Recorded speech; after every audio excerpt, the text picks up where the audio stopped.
obscuro.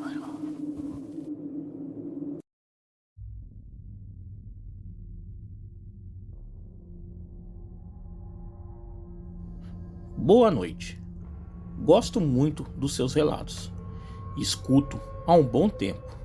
Parabéns pelo seu trabalho. Continue a fazê-lo.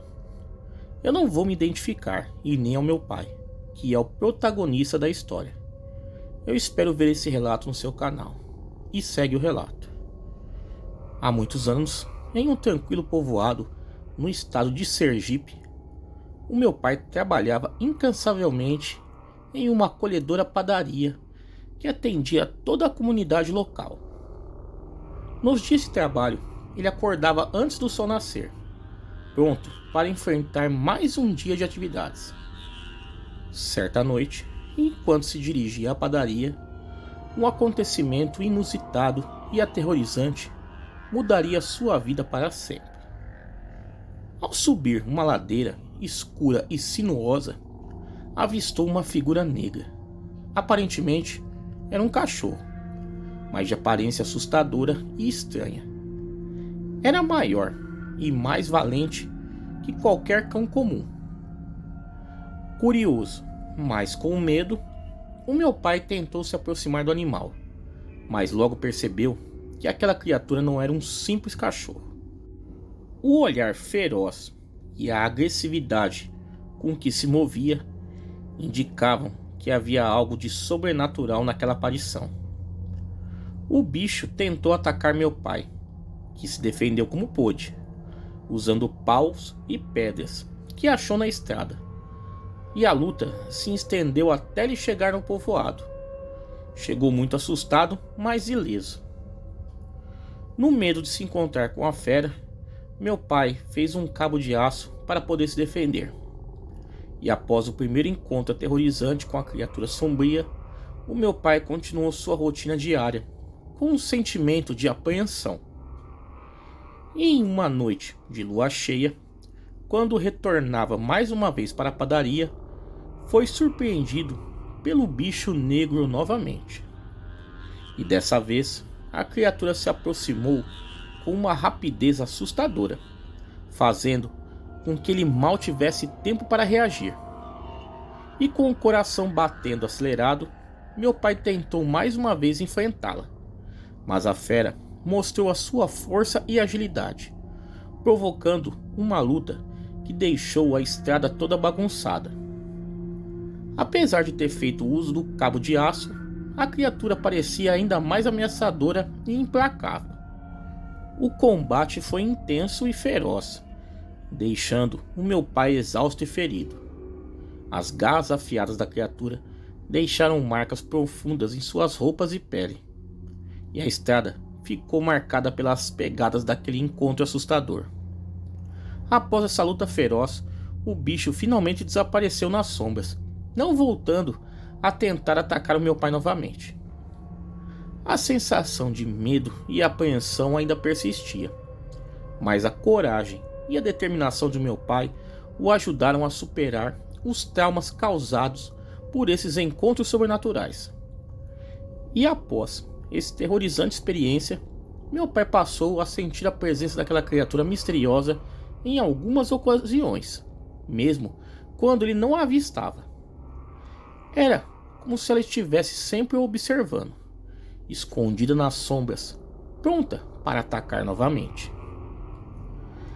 Determinado a proteger-se e a desvendar o mistério por trás daquela criatura assombrosa, o meu pai não se entregou ao medo.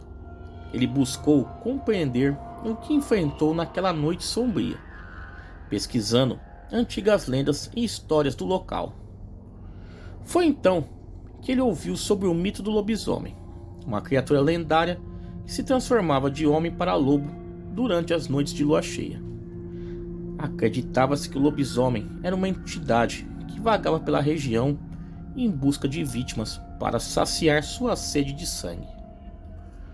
Os relatos de outros moradores do povoado sobre avistamentos de uma criatura semelhante ao que o meu pai enfrentou reforçaram a ideia de que ele realmente havia cruzado com um lobisomem.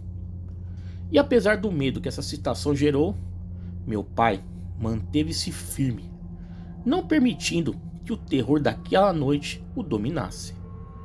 Ele seguiu sua rotina diária na padaria e em seu sítio, e sempre atento e cauteloso, mas nunca mais encontrou a criatura novamente.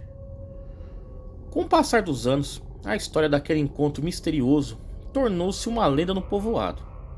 Os moradores compartilhavam a história com gerações seguintes, lembrando-se de que, mesmo diante do desconhecido e do medo, a coragem e a determinação podem prevalecer. E até hoje, a memória daquele encontro permanece viva na mente do meu pai.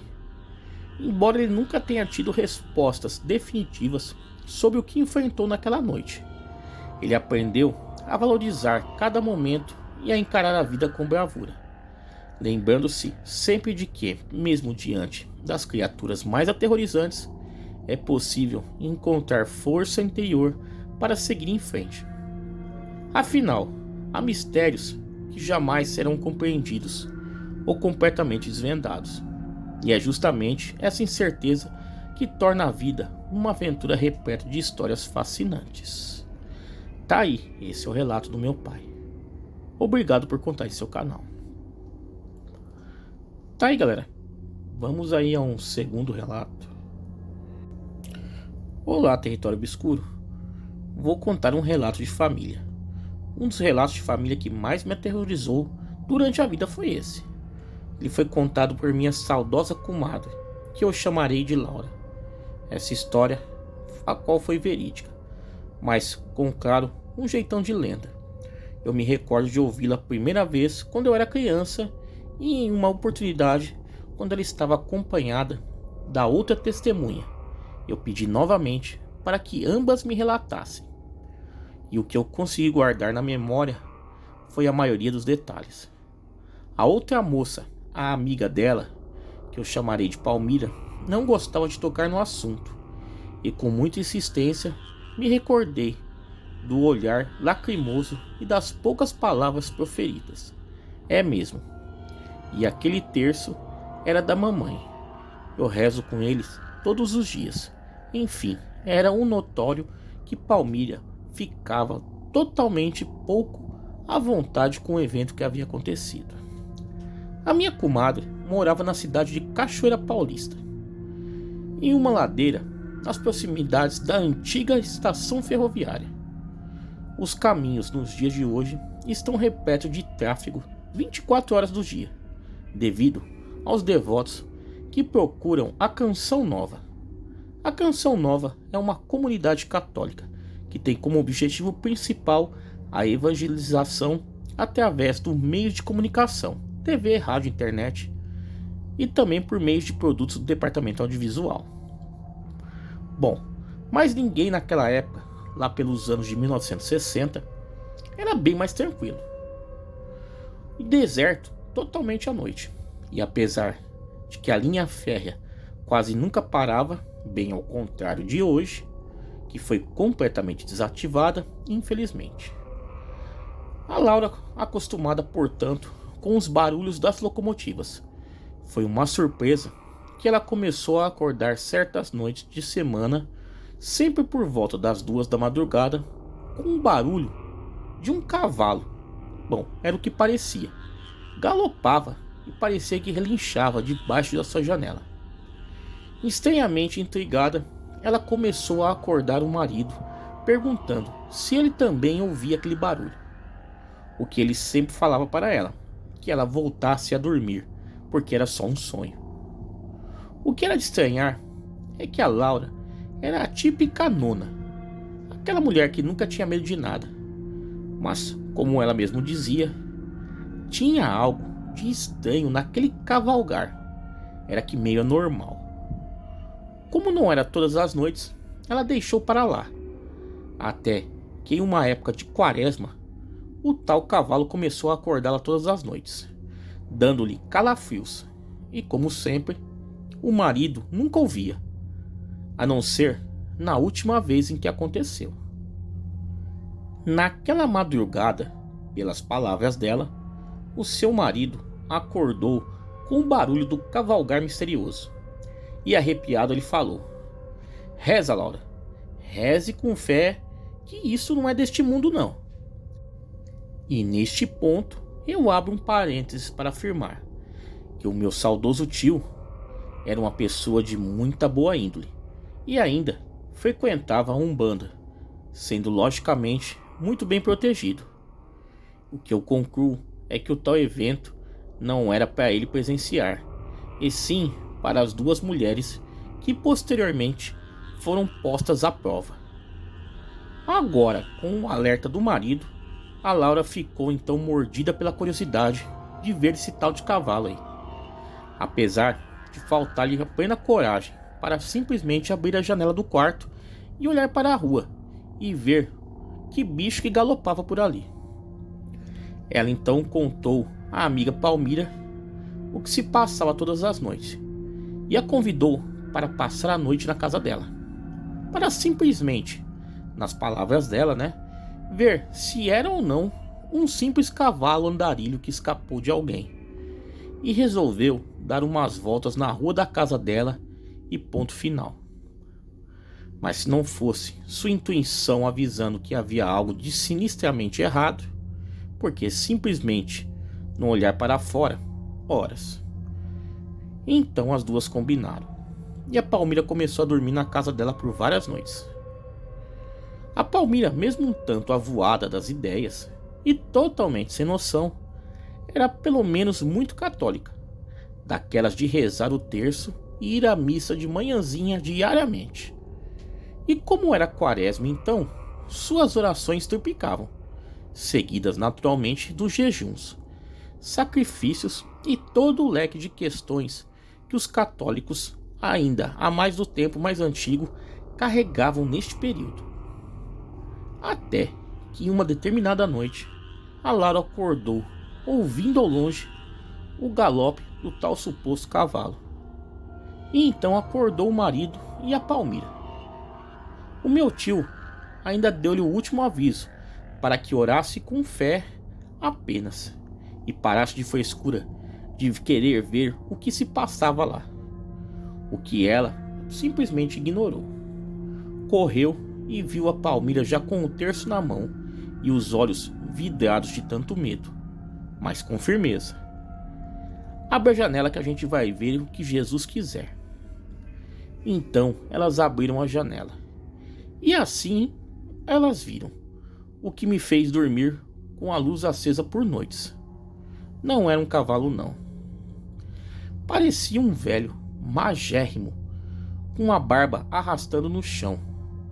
Os olhos eram furados e ele descia a ladeira relinchando. E o pior, ele não andava, saltava com as duas pernas ao mesmo tempo, que em lugar dos pés haviam cascos.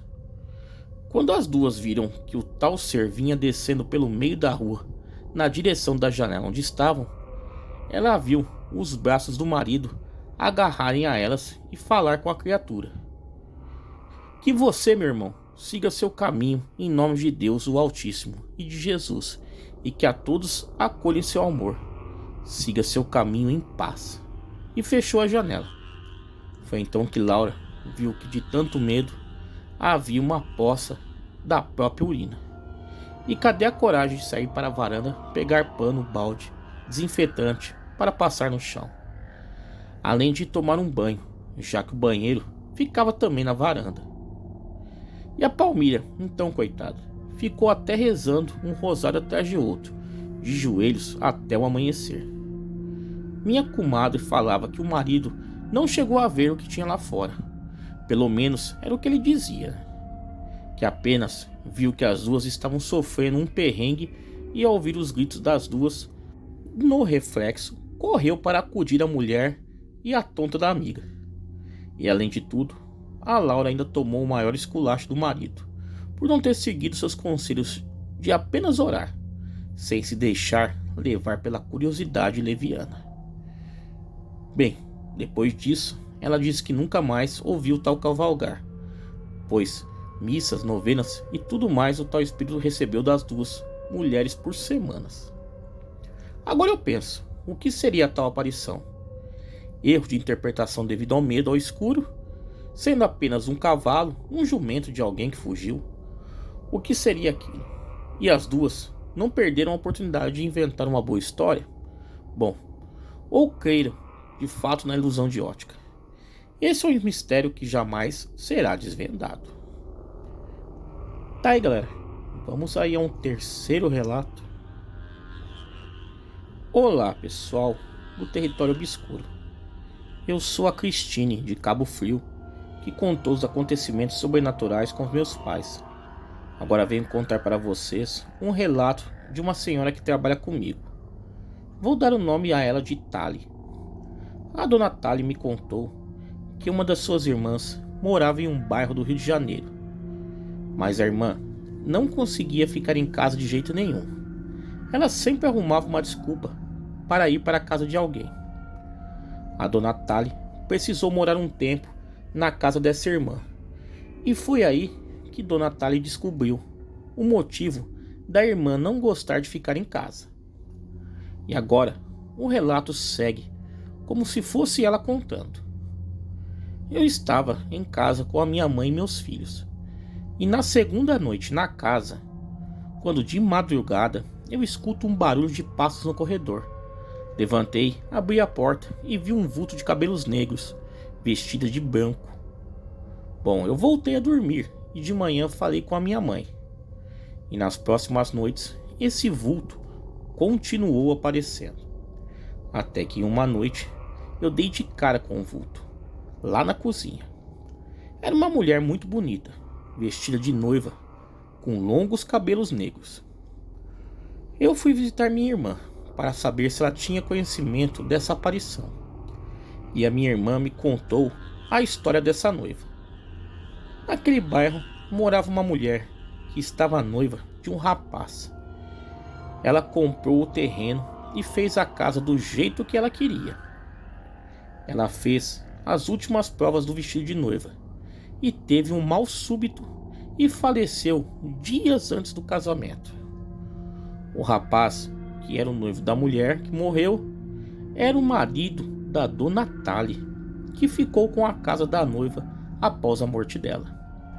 E por isso, a irmã da dona Tali não tinha paz na casa, porque ela tinha se casado com um homem, que era a noiva da mulher, e ido morar na casa que ela construiu.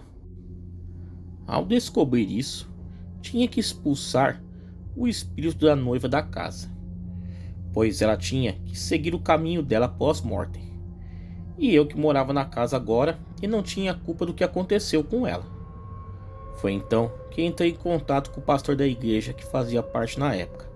Junto com algumas irmãs, fizemos uma campanha de oração em minha casa. E, enfim, a noiva desapareceu. Alguns anos depois, a minha irmã voltou a morar na casa e conseguiu, enfim, ficar sem problemas naquela casa. Bom, esse foi o relato da dona Tali. Espero que gostem. Um abraço a todos e fiquem com Deus. Tá aí, galera. 3 relatos aí sensacionais enviados ao canal. Quem tiver relatos iguais a esse que quiser enviar ao canal, o e-mail está aparecendo na tela e também está na descrição do vídeo. Me sigam lá nas redes sociais, Facebook, Instagram, Twitter. Todos os links aí embaixo na descrição desse vídeo. Galera, muito obrigado e até a próxima.